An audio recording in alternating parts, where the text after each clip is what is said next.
All right, welcome to Hoops Tonight, presented by FanDuel here at The Volume. Happy Monday, everybody. I hope all of you guys had an outstanding weekend. We are live on AMP. Don't forget, if you're watching on YouTube or listening on the podcast feed, that AMP is the very first place that you guys can get these shows. Really quick show today. We're just going to be hitting that crazy game between the Warriors and Minnesota Timberwolves last night. I want to spend a good amount of time talking about the Minnesota Timberwolves because they are red hot right now, and they have a really, really interesting defensive combination that I think spells danger for the rest of the league if they can add some pieces this offseason. And I want to talk a little bit about how that fits into this particular postseason run. And then last but not least, we have the news this morning. We were supposed to go later tonight, but Joel Embiid, despite playing in a back-to-back this weekend, is going to skip the MVP showdown with Nikola Jokic tonight, which I think is really bizarre and I have some thoughts about. And honestly, I'm a little bit disappointed in Joel Embiid for skipping that game. You guys know the drill. Before we get started, subscribe to the Volume's YouTube channel so you don't miss any more of our videos. Follow me on Twitter at _JasonLT so you guys don't miss any show announcements.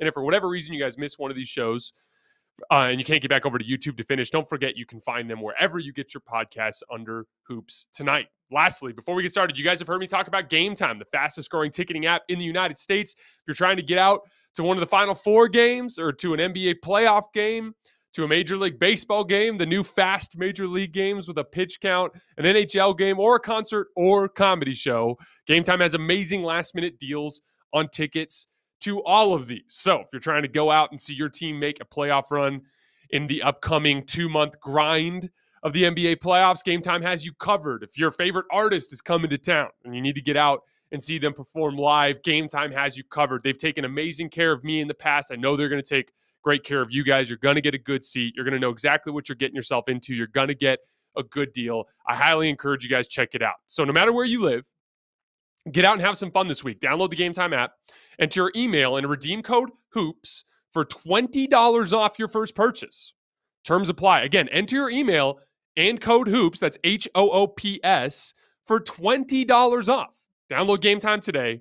Last minute tickets, lowest price, guaranteed. All right, let's talk some basketball. So this was a wild finish in this Wolves-Warriors game. The Wolves took a 9-point lead or so there in the middle of the fourth quarter.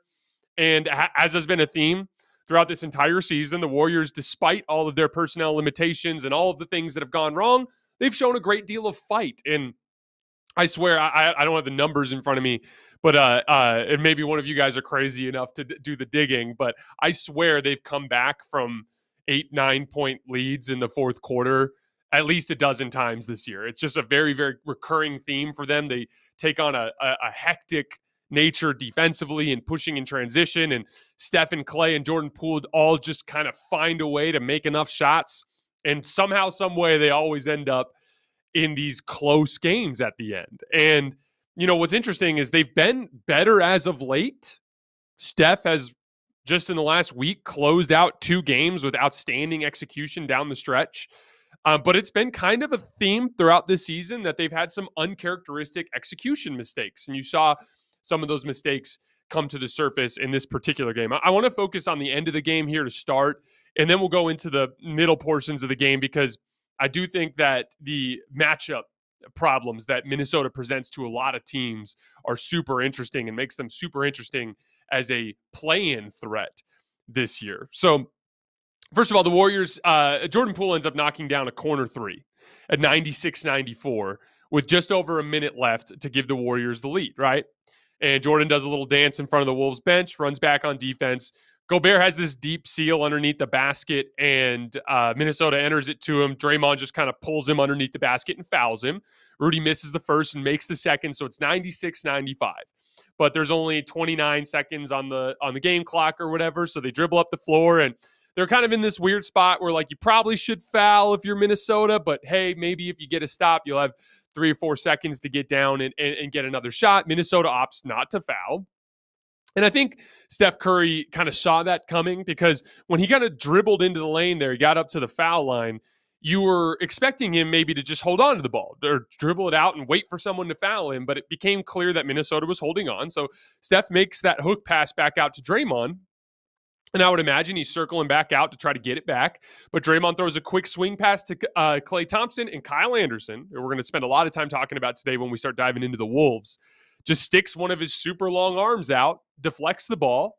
We end up in a chaotic transition possession where Karl Anthony Towns, who had a nightmare night shooting the basketball, but about 2 or 3 possessions earlier at the top of the key on a quick screening action against Draymond Green, got a decent look from the top of the key and made it. So he had just made a lead-changing 3 about a minute prior, and he stepped confidently into that 3 at the top of the key and knocked it down. And just like that, you go from in a position where if you hold on to the basketball, you have a chance to win, to suddenly you're now trailing in the final seconds of the game. It was just a ridiculous turn of events. And, on the very next play, you have an opportunity to tie the game or to take the lead, and Jordan Poole's dribbling through the top of the key, and Steph is trying to shake Jaden McDaniels like he's been trying to shake him all night long, and he fakes a back cut, and Jordan Poole throws it out of bounds. And so here's the thing. A lot of people were blaming Jordan Poole. Jordan Poole made a huge 3 in the left corner that ended up being what should have been the game-winning shot a few possessions prior. Draymond obviously did great work defensively throughout the game for the most part, right? And Steph Curry, he had a rough shooting night in this one, which is to be expected with Minnesota's perimeter defense.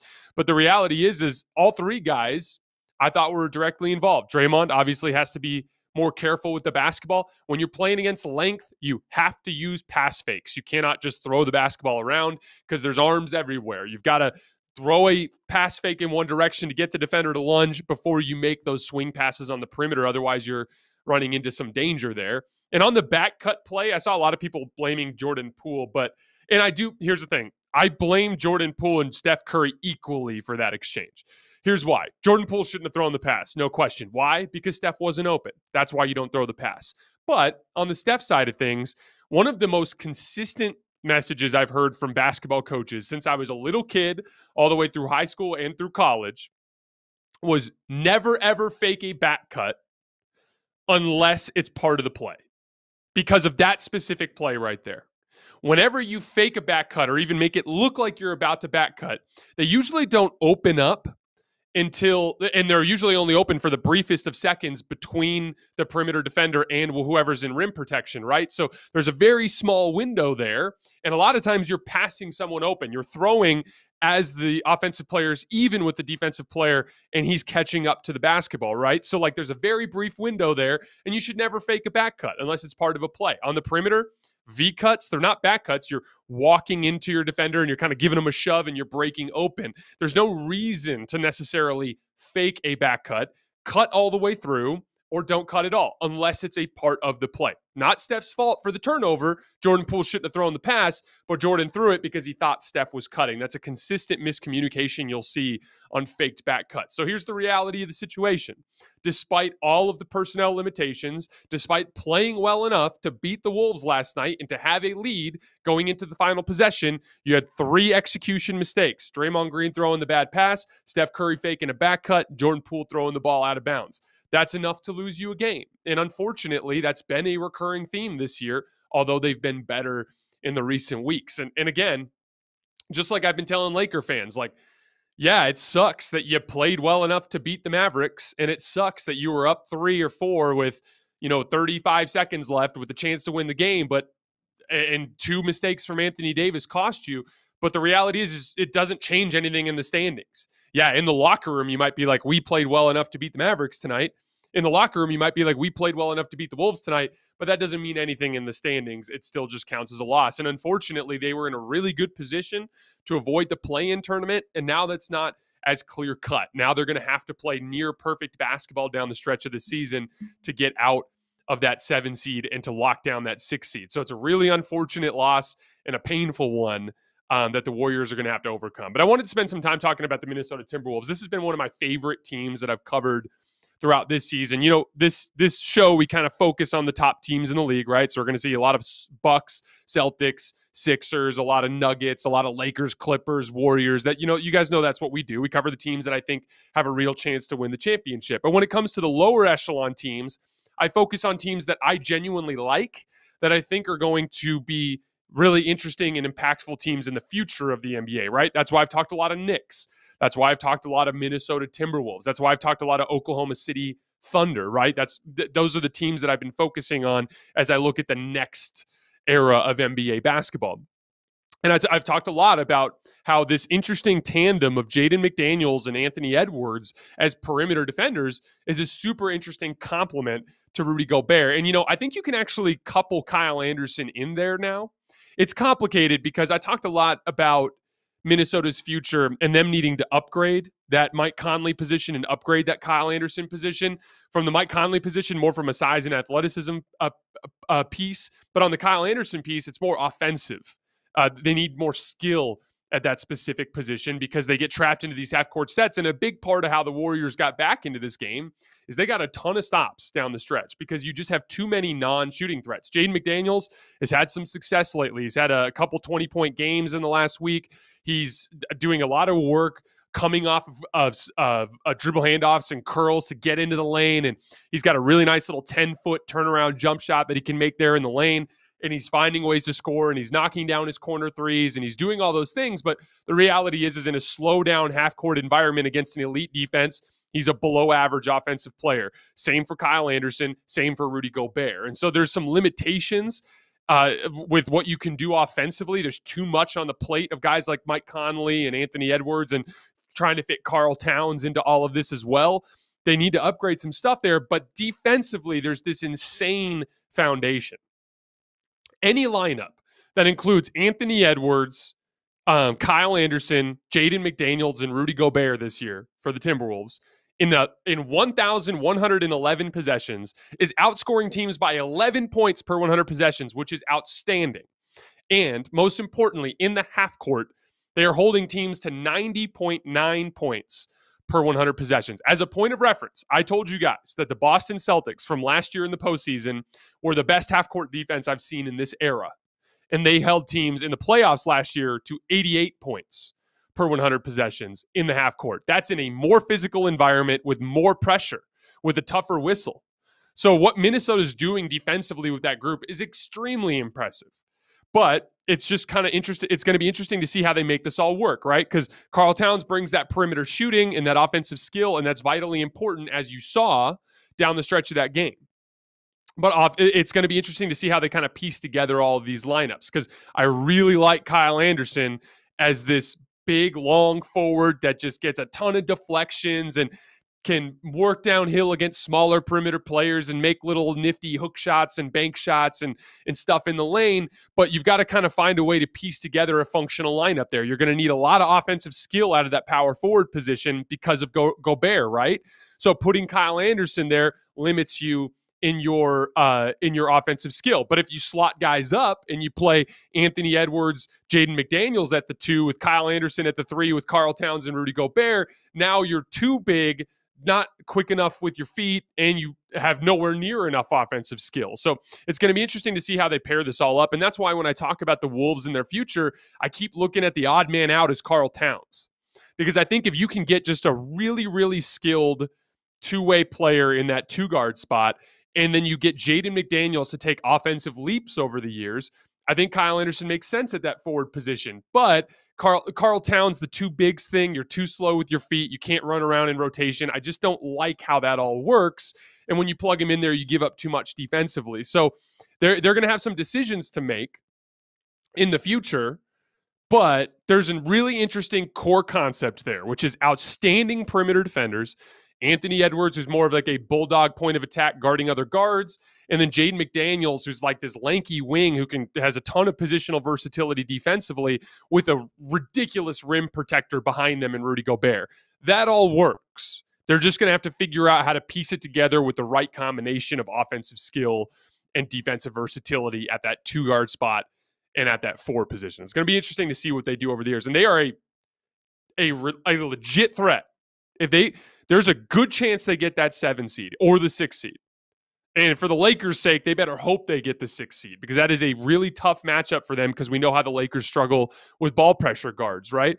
Whoever ends up having to face Minnesota, though, if it ends up being in a play-in game, especially if you have to go to Minnesota, that's going to be an extremely difficult game to win because of what they can do defensively, the way that translates to big games, and them playing in front of their home crowd. For the sake of the Lakers and the Warriors, they better hope that group gets into the 6th seed so they don't have to see him in the play-in. All right. So one last note before we move on. One of the things you saw in this game is just the reality of Golden State's personnel limitations. The only reason they had a chance to come back into this game was the fact that, once again, Minnesota can't score in the half court when things really, really slow down. But they got destroyed once again in all the physicality areas of the game. They were out-rebounded by the Wolves, 49-37. There was a 12-6 gap in second chance points, which was literally the difference in the game. The Wolves scored 20 points in transition. They turned the Warriors over 16 times and turned those turnovers into 24 points. All of that athleticism was on display throughout the game. And that's even with Gary Payton back, who I thought played a pretty solid game for his first game back. And you could see how he just kind of works in that Warriors system, which makes them a lot better. But here's the thing. Without Andrew Wiggins, they're just going to have a really hard time beating good teams. That's just a fact. And even when they've beaten good teams of late, it's been chaotic last-minute comebacks. They were down big in the fourth quarter to the Sixers. They found a way to come back and win. They were down big. They were down huge late to the Milwaukee Bucks. They found a way to come back and win. Without Andrew Wiggins, it's just so difficult. Steph has to be so good. Clay has to be so good. Jordan Poole has to be so good. And so at the end of the day, when we're evaluating this team before the playoffs, we're going to have to look at that Andrew Wiggins piece and see if that removes a championship ceiling from them. It's going to be, I'm not going to make a call on it until we get to middle April in terms of a prediction, but it definitely is a concern. And I would imagine that most Warriors fans would agree with me. All right, before we call it a day, I just wanted to vent for a couple minutes about this Joel Embiid thing. So Joel Embiid does this interview for The Athletic today, where I believe it was with The Athletic, if I remember correctly, where he basically vents about the inconsistency of the MVP criteria and awards criteria, and just in general venting about him not getting the respect that he deserves in this particular debate. And then on the same day, he announces that, or the team announces that he's not going to play tonight in a game in Denver against the Nuggets with an opportunity to really put a final stamp on his MVP case. And in a vacuum, I wouldn't think too much of it. If it was clear that he was banged up, if they were, locked into any sort of seeding position, I would understand if they were like, hey, no reason really to go after this thing. But when you look at the situation, he just played a back-to-back.